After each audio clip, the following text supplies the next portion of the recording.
pessoal, tudo bem com vocês?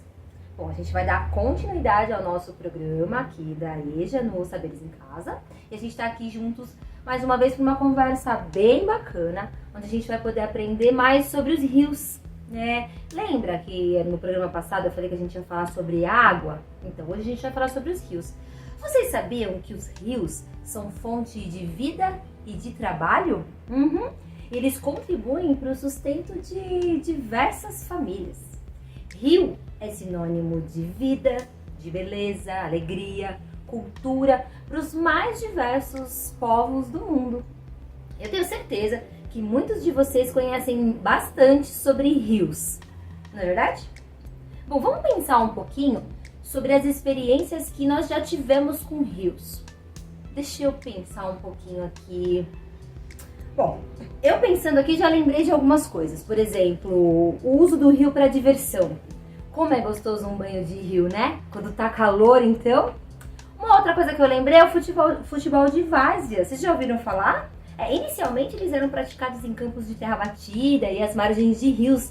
Legal, né? Mas eu vou falar um pouquinho mais sobre isso um pouquinho mais pra frente no nosso programa de hoje. Uma outra coisa que eu lembrei, o abastecimento da água que chega nas nossas casas. Também remete ao rio, né? Para pesca também. Uma outra coisa, o rio ele é usado também para o trabalho. Para o trabalho. O trabalho de muitas pessoas, tá? Direta ou indiretamente ligado aos rios. Bem legal, né? Bom, mas então vamos focar nas águas dos rios. Vocês já observaram que as águas dos rios estão em constante movimento? E vocês sabem por que isso acontece? Acontece devido ao ciclo da água. Lembra? A gente falou do ciclo da água, né? Vamos entender? Bom, o Sol funciona como um grande motor que provoca a evaporação das águas dos rios, dos lagos, dos oceanos. O calor do Sol também provoca a transpiração das plantas, dos animais. Toda essa água evaporada vai ficando nas camadas mais altas da superfície, fazendo com que todo esse vapor condense, formando nuvens e, claro, depois, chuva. Esse ciclo nunca termina. Ele é um ciclo fundamental para o nosso planeta. Sem esse ciclo, se esse ciclo não existisse, sem ele, não haveria vida no planeta. Porque, como a gente sabe, já falou várias vezes, ele é fundamental para a nossa sobrevivência. Eu vou colocar um desafio para você e vou dar um tempinho para vocês responderem, combinado? Pensem, só no dia de hoje, quantas vezes você precisou da água? Bora pensar um pouquinho?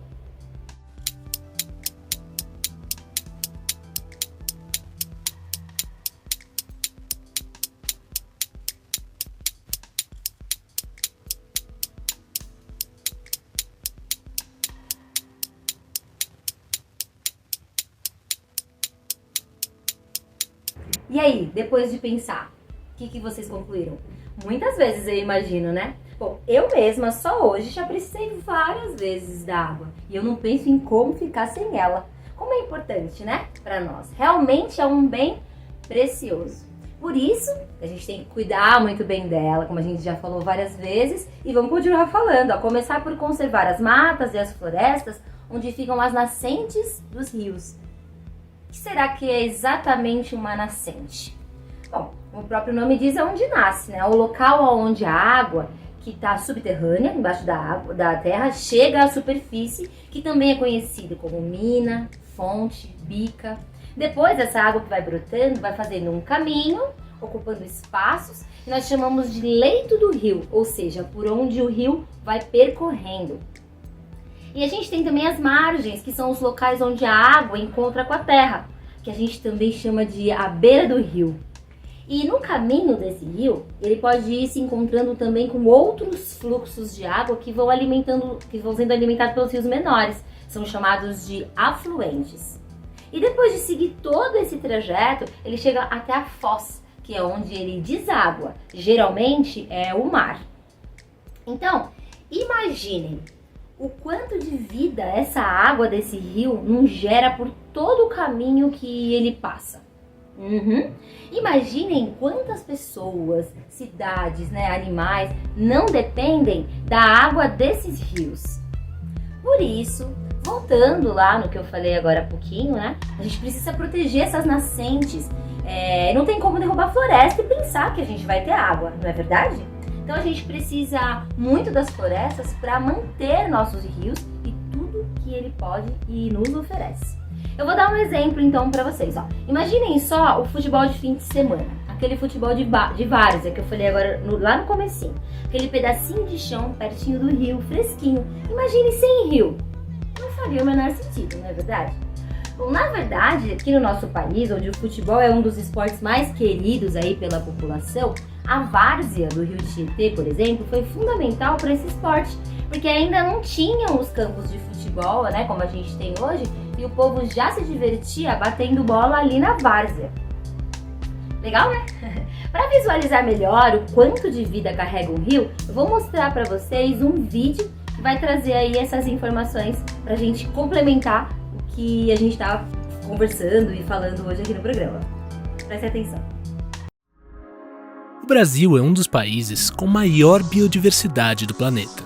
Algumas regiões abrigam, sozinhas, mais espécies de animais e plantas do que o continente europeu inteiro. Mas por quê? Para tentar explicar esse fato, pesquisadores estão juntando as peças da história evolutiva dos biomas brasileiros, principalmente da Amazônia, e chegando a novas descobertas. A história geológica da Amazônia influencia toda a movimentação das espécies ao longo do tempo na região, né? Como que as espécies percebem o ambiente e como que elas se movimentam sobre ele vai influenciar em como as populações ficam isoladas ou entram em contato. E esse isolamento ou contato é o que leva, finalmente, à diversificação e formação da diversidade. O isolamento geográfico de populações de animais e plantas atua como um gerador de novas espécies por causa do acúmulo de mudanças genéticas aleatórias, as mutações. Durante muitos anos, pesquisadores entendiam que os gigantescos rios amazônicos, alguns chegando a 20 quilômetros de margem a margem, eram os responsáveis pelo surgimento de novas espécies no bioma, por servirem como barreiras naturais para animais e plantas. No entanto, estudos recentes apontam que não é apenas a largura dos rios que favorece o isolamento de populações, mas também suas margens alagáveis, os igapós e as várzeas. Elas são formadas por sedimentos trazidos pelo próprio rio, areia e lama, basicamente. Então tem alguns trechos do vale do rio que são mais suscetíveis à acumulação de sedimentos, então eles vão construir várzeas. Tem outros trechos em que a velocidade da água do rio impede a acumulação das areias e lamas naquele local. Essa é uma condição em que as várzeas vão começar a encolher, a diminuir em área. Essa expansão e retração das várzeas, ela torna-se importante numa escala de milhares, dezenas de milhares de anos. Em períodos em que as extensões de várzea foram maiores do que são hoje, as populações de terra firme ficaram isoladas. Já em períodos em que o rio carregou mais sedimentos e erodiu as margens alagáveis, ele pode ter deixado de ser barreira para algumas populações de terra firme, mas isolou populações das espécies adaptadas à várzea. Ciclos climáticos que levam ao aumento ou diminuição da quantidade de sedimentos carregados pelos rios influenciam a disponibilidade desses hábitats alagados. E a disponibilidade desses hábitats alagados, por sua vez, influencia a distribuição das espécies associadas a eles. A configuração atual das várzeas e igapós na Amazônia parece ser uma configuração que se formou muito recentemente, nos últimos 11, 12 mil anos. O que a gente vê quando a gente estuda a diversidade genética dessas espécies de várzea e igapó é que elas ainda refletem uma paisagem passada, em que talvez as várzeas e os igapós, no passado recente, tenham sido menos conectados do que são hoje. Esses movimentos de expansão e retração de várzeas e igapós criam barreiras naturais que se sucedem e se intercalam, fazendo as populações se isolarem e se encontrarem incontáveis vezes. E é justamente essa história evolutiva que faz da Amazônia uma grande geradora de novas espécies de animais e plantas e ajuda a explicar o surgimento de tamanha biodiversidade na região. A gente ainda conhece muito pouco da diversidade amazônica. Então, das aves que a gente conhece um pouco melhor, mostram que a diversidade amazônica é muito complexa. Então, as espécies de aves que hoje habitam a Amazônia têm diferentes relações com diferentes partes do neotrópico, né, da América do Sul e Central, principalmente. E certamente houve ao longo da história várias trocas de espécies em diferentes momentos em que as conexões entre esses ambientes eram mais fortes ou menos fortes, e a influência é mútua e muito forte. Então, a Amazônia, por ser uma área muito grande, certamente influenciou grandemente a diversidade, por exemplo, na Floresta Atlântica, nos momentos em que as duas tiveram mais contato ao longo da história. Mas o oposto também é verdadeiro. E a Amazônia também hoje deve parte da sua grande diversidade às espécies que vieram de outros lugares e são importantes hoje para essa diversidade absurda, né, muito grande que existe hoje na Amazônia.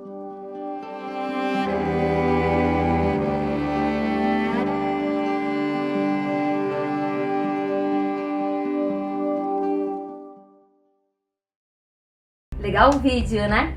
Bom, outro ponto muito importante que a gente não pode deixar de falar sobre os rios são os trabalhadores e trabalhadoras que dependem deles, né?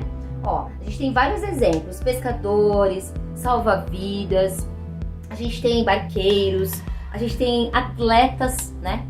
Que dependem do rio. A gente tem os trabalhadores braçais, que atuam nas construções das barragens e captações de água para abastecimento, por exemplo, e por aí vai. São muitos os tipos de trabalhos que acontecem nos rios ou a partir dos rios.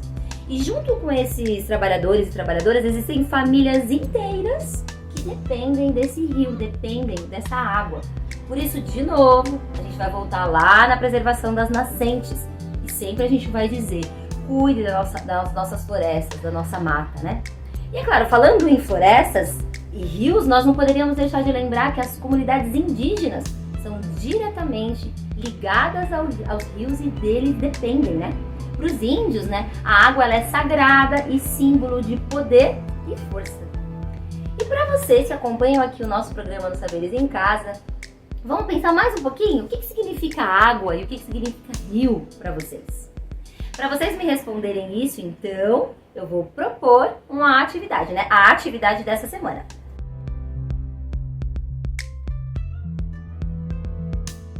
Bom, a proposta de atividade de hoje é o seguinte: pensando no rio, o que vem na sua cabeça, o que vem na sua memória? Pode ser uma lembrança recente, ou pode ser da infância, da juventude. Quando você pensa em rio, o que você lembra? Como que ele, na sua memória, como que ele era ou como ele é? Tinha muita água, pouca água? Ele era limpo, ele era poluído? Vamos colocar isso que vem na cabeça no papel? Então você pode pegar uma folha ou um caderno que você esteja usando, o que você quiser. Desenho, pode ser caneta, lápis, canetinha. Depois que você fizer esse desenho, você pode fazer uma lista de palavras, uma lista de frases ou um pequeno texto falando sobre isso que vem na sua cabeça quando você pensa em rio. Não se esqueça de compartilhar com a gente, com a hashtag Saberes em Casa, nas redes sociais. E se vocês não conseguirem compartilhar por alguma questão, vocês podem pedir para os professores e professoras da escola ou os coordenadores e coordenadoras para que eles possam passar para a gente aí o que vocês estão fazendo de atividades, das atividades propostas aqui do nosso programa. Saberes em Casa, a gente vai adorar saber o que vocês estão produzindo. Combinado? Bom, o programa de hoje fica por aqui. Voltamos na semana que vem. E não se esqueçam, cuidem-se. Tchau, tchau.